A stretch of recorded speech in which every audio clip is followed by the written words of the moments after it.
நம்மோடு ரமேஷ் செய்தியாளர் இணைப்பில் இருக்கிறார். இது பற்றிய கூடுதல் விவரங்களை வழங்குவதற்காக. திரு ரமேஷ், இந்த செய்தின்றது கடந்த சில நாட்களாகவே பேசப்பட்டதுதான். இப்போது அந்த மாற்றம் வந்திருக்கிறது. இந்த மாற்றத்திற்கான பின்னணி கூடுதல் தகவல்களை வழங்குங்கள் ரமேஷ்.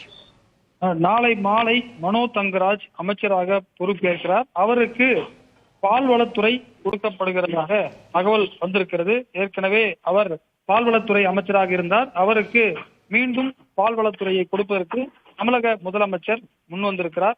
அதே போல நம்ம காலையிலே சொன்ன மாதிரி சிவசங்கருக்கு கூடுதல் பொறுப்பு கொடுக்கப்பட்டிருக்கிறது. அதே போல ஏற்கனவே முத்துசாமி இந்த டாஸ்மாக் தொடர்பான துறைகளை கவனித்து வந்தார். எனவே அவருக்கு கூடுதல் பொறுப்பாக கொடுக்கப்பட்டிருக்கிறது.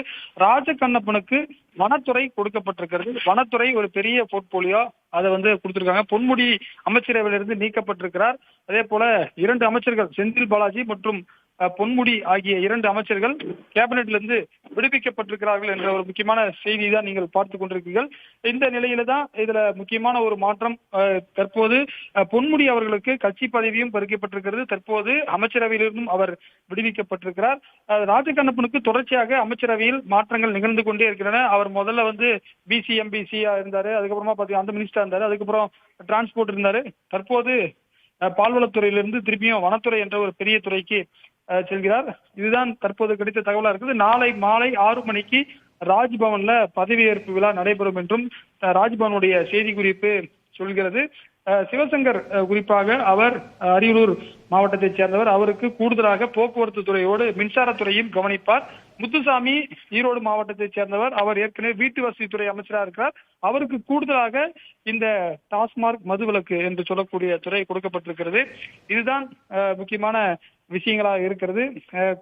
நிறைய யூகங்கள் சொல்லப்பட்டது. பல பேர் உள்ளே வருவார்கள் என்று சொல்லப்பட்டது. ஆனால் மனோ தங்கராஜ் அண்மையில் கேபினெட்ல இருந்து விடுவிக்கப்பட்டார். அவர் மீண்டும் கேபினெட்ல சேர்க்கப்பட்டிருக்கார். தற்போது அவர் முதலமைச்சரை சந்தித்துக் கொண்டிருக்கிறார். எங்கே என்று சொன்னால் ஐடிசி ஹோட்டல்ல ஒரு முதலமைச்சர் இந்த வக்கீல்களுக்கு பாராட்டு விழா நடைபெற்றுக் கொண்டிருக்கிறது.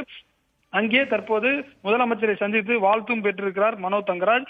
அவருக்கு முன்கூட்டியே தெரிந்திருக்கிறது. கன்னியாகுமரி மாவட்டத்தில் தற்போது பாஜக குறிப்பாக அதிமுக கூட்டணி ஏற்பட்டிருப்பதால் அங்க சமாளிப்பதற்காக குறிப்பாக அங்க ஏற்கனவே 3 இடங்களில் பாஜக அதிமுக கூட்டணி 2021 வெற்றி பெற்றது. நாகர்கோயில், அதே போல முக்கியமான இடங்களை தலவாய் சுந்தரம் போன்றவர்களும் எம்எல்ஏக்கிறார்கள். அதே போல காந்தி அங்க எம்எல்ஏவாக வருவார். எனவே இந்த முறை அங்க மீண்டும் இடங்களை கைப்பற்ற வேண்டும் என்ற அடிப்படையில் அங்க காங்கிரஸ் கூட்டணி மற்றும் திமுக ஒரே இடத்தில் தான் வெற்றி பெற்றது. எனவே திமுக வலுப்படுத்துவதற்காக பார்டர் டிஸ்ட்ரிக்ட் ஒரு முக்கியத்துவம் கொடுத்திருக்காங்க.